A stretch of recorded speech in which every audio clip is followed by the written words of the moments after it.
মুফতি মারুফ কাসেমি লিখছে, কাদিয়ানী সম্প্রদায়কে রাষ্ট্রীয়ভাবে কাফের ঘোষণা করা হয়ে গেলে পরবর্তীতে লামাযহাবীদেরকে রাষ্ট্রীয়ভাবে ইহুদিদের দালাল ঘোষণা করতে হবে। তোমার স্বপ্ন কোনোদিনই পূরণ হবে না ইনশাআল্লাহ।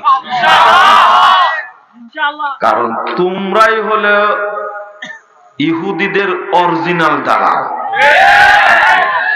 খ্রিস্টানদের অরিজিনাল। মানুষের সামনে একটা যুগ আসবে, একটা সময় আসবে, ইয়াসতামিউনা ইয়াসাল্লুনা ফিল মাসাজিদ, এই যুগে লোকেরা দলে দলে মসজিদে যাবে, সালাত আদায় করবে। সব মসজিদে মুসল্লি থাকবে, মুসল্লি দ্বারা মসজিদ ভর্তি থাকবে।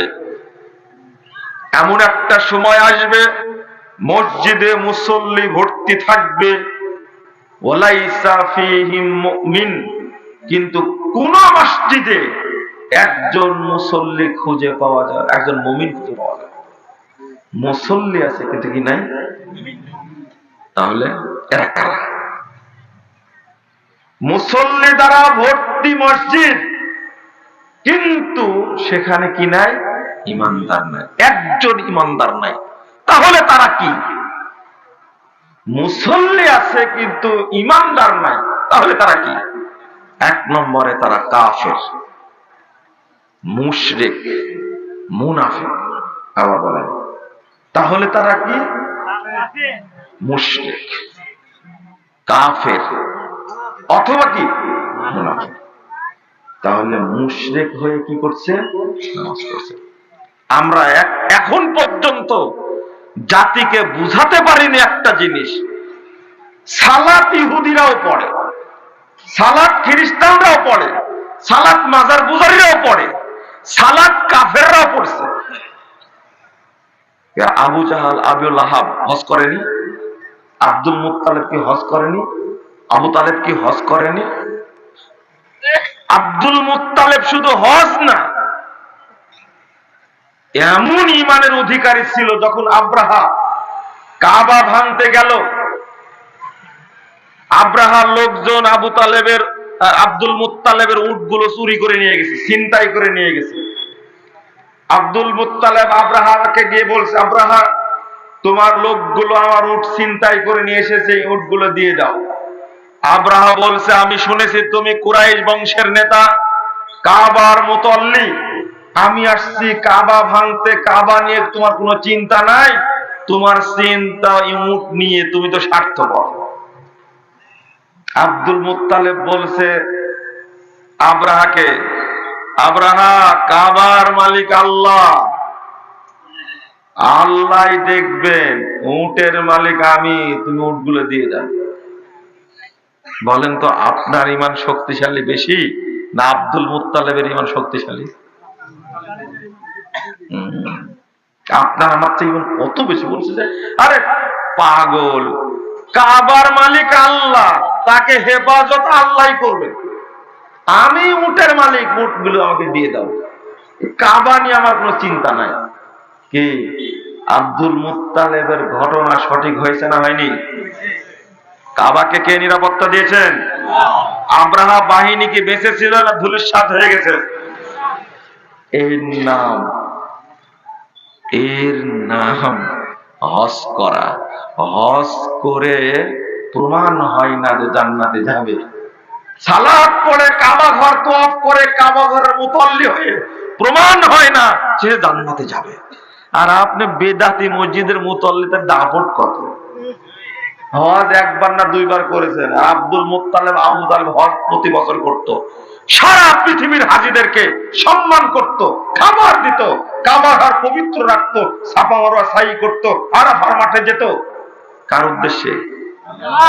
এরপরেও সে কি খাঁটি মুশরিক? কি মুশরিক? খাঁটি মুশরিক। আব্দুল মুত্তালিব জান্নাতে আছে না জাহান্নামে?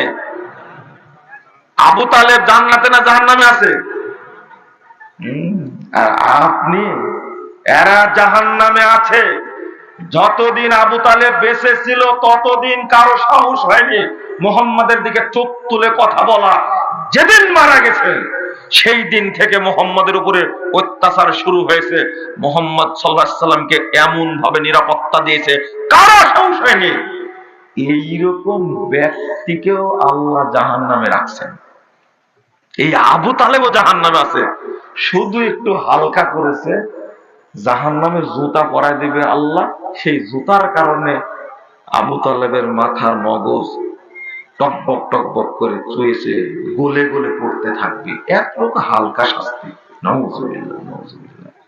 আর আপনি দাপট দেখান,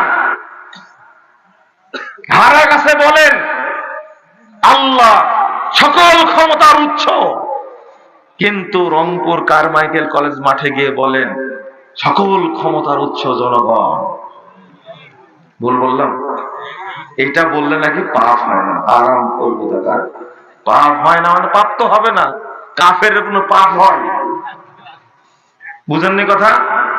কাফের পাপ হয়, মুশরিকের কোনো পাপ হয়?